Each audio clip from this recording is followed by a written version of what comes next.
Bonjour et bienvenue dans cette nouvelle édition de votre journal de 15 heures. Donc, tels sont les principaux faits.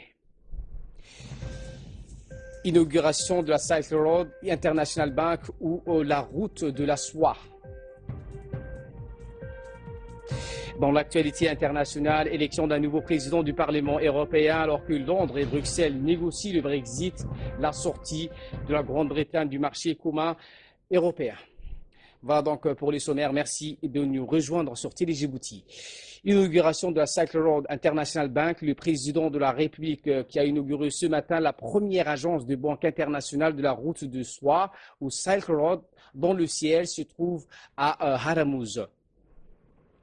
L'ouverture de cette agence, la première du genre, intervient à un moment crucial sur l'avenir économique de notre pays avec les énormes investissements consentis par la Chine populaire en faveur de la République de Djibouti et au lendemain de l'inauguration du méga-projet de la zone franche industrielle au PK 23. Cette banque doit jouer un rôle crucial en termes d'investissement, d'échange des marchandises ou des produits commerciaux et matières premières entre la Chine et le continent africain. À son arrivée sur le site, le chef de l'État a procédé à la coupure symbolique d'un ruban. Le président de la République était entouré du Premier ministre Abdelkader Kamil Mahamad, le ministre de l'Économie et des Finances chargé de l'Industrie, M. Ilyas Moussa Dawale, le président de l'Autorité des ports et des zones franches, Aboubakar Omar Hadi, et du vice-président du conseil d'administration de la Banque internationale de la route de la soie ou Silk Road et du président du groupe IZP, sans oublier la présence de l'ensemble des membres du gouvernement, des représentants du Parlement, les hauts cadres de l'administration, les hommes d'affaires et les PDG ou les directeurs de grandes banques de la place, ainsi que l'ensemble du corps diplomatique accrédité à Djibouti et des représentants des organismes internationaux. Il faut noter que la Silk Road International Bank est une institution bancaire mise en place à Djibouti conjointement par des entreprises chinoises telles que le groupe IZP, la China Merchant Group et le Silk Road Merchant Information Technology en coordination avec le ministère de l'Économie et des Finances. Elle constituera donc ainsi la 13e banque commerciale installée dans notre pays avec l'approbation ou l'aval de la Banque centrale de Djibouti. Tous les intervenants lors de cette inauguration de la Silk Road International Bank ont été unanimes pour souligner que les relations économiques et financières entre Djibouti et la Chine se renforcent et battent leur plein. La création de la Banque internationale de la route de la soie permettra donc à court terme de promouvoir le commerce bilatéral sino-djiboutien et l'investissement de la Chine dans notre pays et les pays de la sous-région. Djibouti confortera donc sa place financière de première catégorie en Afrique de l'Est, une sorte de Dubaï de la Corne de l'Afrique.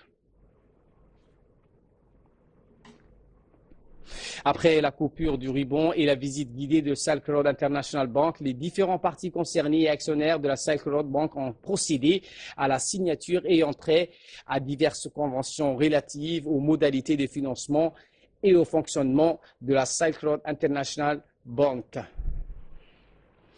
Les différents partis concernés, à savoir le groupe IZP, la China Merchant Information Technology, ainsi que la partie djiboutienne, ont été représentés par le vice-président du conseil d'administration de la Banque internationale pour les entreprises chinoises et par le ministre de l'Économie et des Finances chargé de l'Industrie, M. Ilyas Moussa Dawale, côté djiboutien.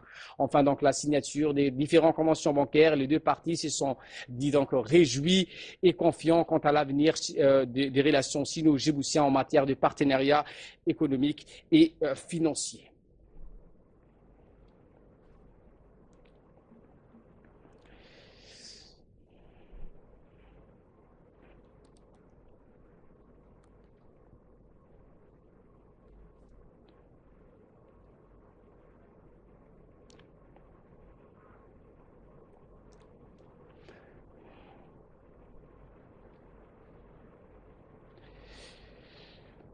Et pour les interventions, donc, le PDG de la banque IZP a remercié le gouvernement djiboutien et le chef de l'État qui a permis donc à ce que l'IZP banque voit le jour à Djibouti.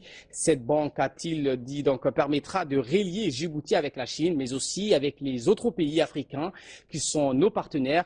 Il a souligné que cette banque sera donc la donne importante, va donner une donne importante pour l'économie, mais aussi la création d'emplois en République de Djibouti.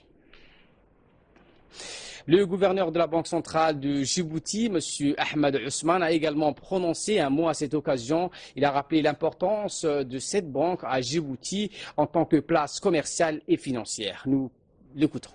Nous avons eu ce matin le plaisir d'ouvrir le rideau de la 11e banque à Djibouti avec la présence du président de la République qui nous a fait l'honneur d'être là avec nous pour cette première étape de l'arrivée de Silk Road Bank à Djibouti. Silk Road Bank à Djibouti. Donc vous voyez, comme M. le ministre a exposé tout à l'heure les attendus de cette grosse banque, arrive à un moment vraiment crucial à Djibouti où le plan d'ouvrage qui a été tracé par le président de la République qui consistait à transformer progressivement la République de Djibouti en un hub de transportement, de transport, de logistique, de commerce et de finances est en train de se réaliser.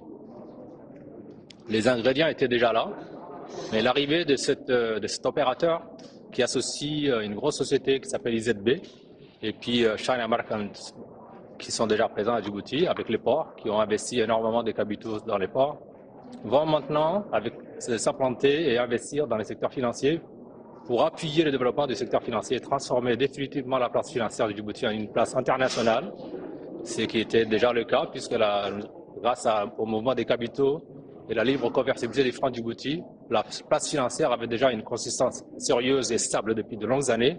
Mais l'arrivée de cet opérateur nous permettra d'avancer en grand pas avec la domiciliation à Djibouti de la compensation de pas mal de devises en territoire djiboutien. Nous pourrons ici trouver des devises étrangères. Le dollar, ce n'était pas un problème. Mais toutes les monnaies africaines pourront désormais être compensées. Et c'est un opérateur qui a déjà, comme l'avait dit tout à l'heure le ministre, a à son actif énormément d'expérience et de mouvement des capitaux. C'est une facilité supplémentaire que gagne la place et nous assisterons et nous aurons l'occasion de détailler davantage les développements attendus de cet opérateur qui lie en même temps le transport avec les finances. Et de son côté, le ministre de l'économie et des finances, M. Ilyas Moussa Dawale, n'a pas manqué de rappeler pour sa part les liens étroits qui lient donc la République de Djibouti à la Chine. Il a indiqué que la Chine est un partenaire privilégié, économique privilégié, et donc que cette banque va créer des emplois et donc booster l'économie nationale. Fin de citation.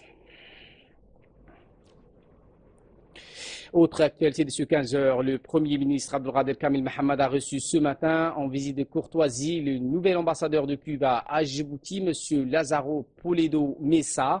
Le Premier ministre a souhaité la bienvenue à Djibouti du nouvel ambassadeur et lui a promis donc son total soutien pour le plein succès de sa mission. Djibouti et Cuba entretiennent d'excellentes relations d'amitié et de coopération qui touchent de nombreux domaines dans l'éducation et la santé. Des médecins et des spécialistes cubains opèrent donc dans les différentes structures sanitaires du pays. Le diplomate cubain a remercié le Premier ministre Abdelkader Kamil Mohamed pour son accueil et s'est donc dit engagé de tout mettre en œuvre pour renforcer les relations de coopération entre Djibouti et Cuba. Les discussions ont ensuite été élargies à de nombreux sujets d'intérêt commun. Et le président de l'Assemblée nationale, Mohamed Ali Humad, a également reçu ce matin en visite de courtoisie ce nouvel ambassadeur de la République de Cuba, accrédité récemment à Djibouti, Lazaro Leslie Poleda Moussa. L'entretien s'est déroulé au Salon d'honneur du Parlement en présence du président du groupe d'amitié interparlementaire Djibouti-Cuba, le député Ahmed Hassan Mohamed, et du directeur du cabinet du président de l'Assemblée nationale, Mahdi Wabari. Les deux hommes ont évoqué l'état des relations bilatérales d'amitié et de coopération djibouto-cubaines ainsi que les voies et moyens susceptibles de les développer davantage au profit des deux pays et des deux peuples amis. Les échanges ont porté donc également sur la coopération entre les deux institutions parlementaires des deux pays.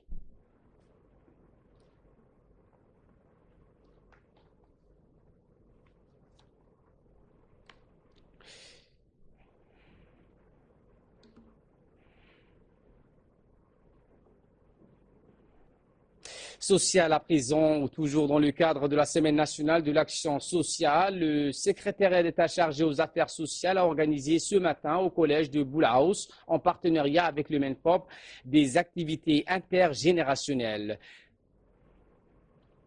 Ces activités ont vu le jour sous la participation de la ministre, de la secrétaire d'État aux Affaires sociales, Mouna Ousmane, du secrétaire général au secrétaire d'État aux Affaires sociales, Madame Ifrah Ali, du secrétaire général du ministère de l'Éducation nationale et de la formation professionnelle, Monsieur Mayoub, les cadres du secrétariat et du MENFOP, le principal du collège de Blahaus et des professeurs ainsi que des collégiens ont participé à cette journée.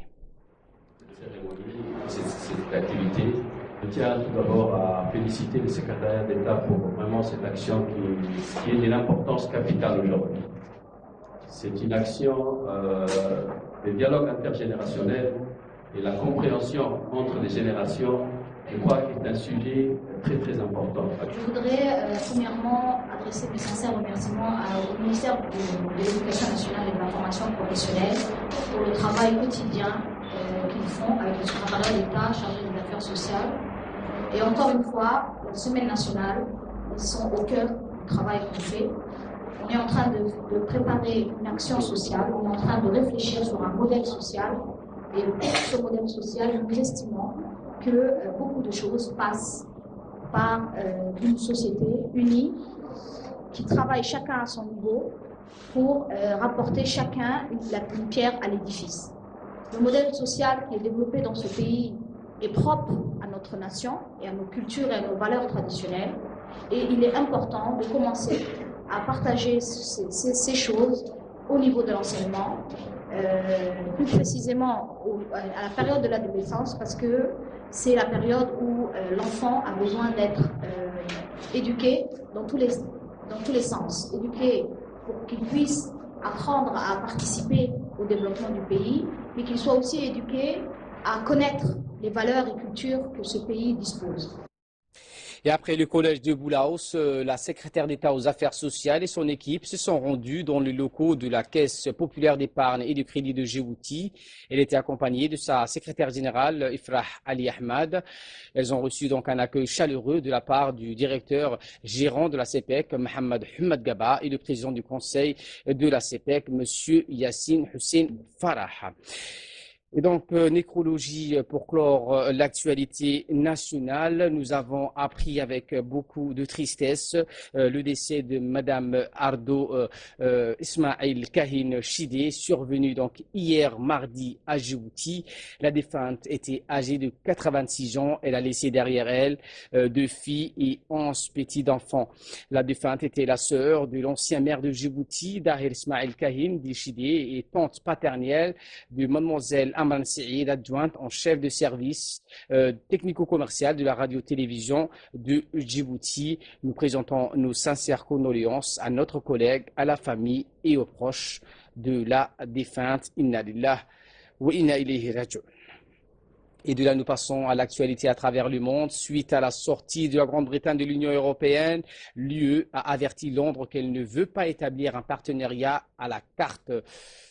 L'Union européenne a mis en garde Londres après le discours de la première ministre britannique Theresa May. Le Royaume-Uni a choisi de quitter le marché unique mais espère conclure un partenariat commercial privilégié avec les 27, le tout en contrôlant seul son flux migratoire. Le négociateur européen du Brexit, Guy Verhofstadt, a ainsi déclaré « Nous ne devrions jamais accepter une situation dans laquelle il est plus intéressant d'être à l'extérieur de l'Union et en même temps profiter des avantages du marché unique. Il vous revient d'en prendre toutes les obligations. » Fin de citation. Nous avons besoin d'un accord équitable et certainement pas sous la menace. Bruxelles donc a rappelé que Londres a la liberté de circulation des biens, des capitaux et services et indissolublement, j'y arrive, lié à celle des personnes. Pour le ministre britannique en charge du divorce avec l'Union européenne, David Davis, il a estimé de son côté qu'il faut parvenir à un accord qui convienne aux deux parties. Nous comprenons que l'Union européenne veut préserver ses libertés et maintenir sa propre trajectoire. N'importe quel pays dans le monde qui ne fait pas l'objet de sanctions a accès au marché unique. Nous y aurons accès, reste à savoir en quels termes. Londres donc estime qu'un maintien dans le marché unique va à l'encontre de la priorité qui est de maîtriser l'immigration, une priorité définie par les 52% des Britanniques qui ont voté en juin pour le Brexit. Par ailleurs, l'Italien donc Antonio Tajani a été élu nouveau président du Parlement européen. Antonio Tajani est le nouveau président du Parlement européen. L'Italien candidat du centre droit succède au social-démocrate allemand Martin Schulz. Lors de sa première prise de parole dans ses nouvelles fonctions, il s'est présenté en rassembleur. Je serai à l'écoute de tous les députés européens. Je serai à l'écoute de tous les groupes politiques, a-t-il précisé. Antonio Tajani l'emporte donc avec 351 voix contre 282 pour son rival et compatriote, le social-démocrate Gianni Pittella. Le nouveau président du Parlement a mené la course du premier au dernier tour du scrutin. Drôle de situation alors que Bruxelles négocie avec Londres sa sortie de l'Union européenne. Antonio Tajani s'est appuyé sur les eurosceptiques du groupe des conservateurs et des réformistes pour remporter. C'est tout pour ce journal. Merci donc à vous de l'avoir suivi. Restez avec nous dans quelques minutes sur le Focus avec Ahmed Hamad. Merci de nous rejoindre pour les minutes de Focus avec nous sur ce plateau. Ahmed Hamad, bonjour. Bonjour Ali. Avec cette découverte en Amérique, l'homme est apparu sur le continent 10 000 ans plus tôt qu'on ne le pensait. Effectivement, alors des restes d'eau présentant des traces d'outils humains ont été retrouvés sur le continent américain. À en croire des archéologues, l'homme est apparu sur les continents 10 000 ans plus tôt qu'on ne le pensait. Des scientifiques canadiens et britanniques donc ont fait une nouvelle analyse du radiocarbone, cette fois-ci des eaux retrouvées dans les cavernes Bluefish dans le territoire fédéral du Yukon au nord-ouest du Canada. Cette analyse démontre alors qu'il date bien d'il y a 24 000 ans, ce qui est bien antérieur aux dates des livres scientifiques concernant le peuplement du Nouveau Monde, c'est-à-dire l'Amérique. Donc, dans les années 77 et 87, ces cavernes avaient déjà été au cœur des discussions animées des archéologues. Ils avaient découvert des os d'animaux ainsi que des outils servant à tailler les os. Donc, une analyse plus détaillée a démontré que ce trouvaille datait d'environ 30 à 40 000 ans. Pourtant, ces chiffres, Ali, ne correspondent pas aux hypothèses anthropologiques américaines sur les dates du peuplement du continent. Donc, cette nouvelle étude pourrait considérablement changer les hypothèses scientifiques sur le peuplement américain. Merci donc pour ces précisions. Et de là, donc, nous passons aux stars de Hollywood. Après Shakira, Forest Whitaker, Matt Damon est à Davos en Suisse. Effectivement, 400 réunions, des dizaines de chefs d'État et de gouvernement regroupés 4 jours dans une station alpine suisse. Le Forum économique mondial a ouvert ses portes, un forum qui a des allures de festival du cinéma avec son défilé de stars, dont bien sûr Matt Damon. Venu alors pour parler du développement des pays pauvres, l'acteur américain a répondu à la question d'un journaliste sur Donald Trump en disant, je cite, « Je ne sais pas s'il s'intéresse aux pays en voie de développement ou à ce genre de problème. Il faut lui laisser le bénéfice du doute. À un certain stade, notre travail ne dépend plus des revirements politiques. Nous devons juste poursuivre notre action. » À 2 jours de son investiture, donc, Donald Trump a envoyé l'un de ses conseillers, le futur président américain, se concentre sur des problèmes nationaux. Une force, selon Anthony Scaramucci, le président Trump, lui, a-t-il dit, pourrait être l'une des dernières chances de la mondialisation parce qu'il se concentre sur ce que l'on doit résoudre en interne aux États-Unis pour créer ainsi un marché plus florissant. Merci pour ces précisions. Merci à vous de l'avoir suivi. Très bonne suite de programme sur Télé Djibouti.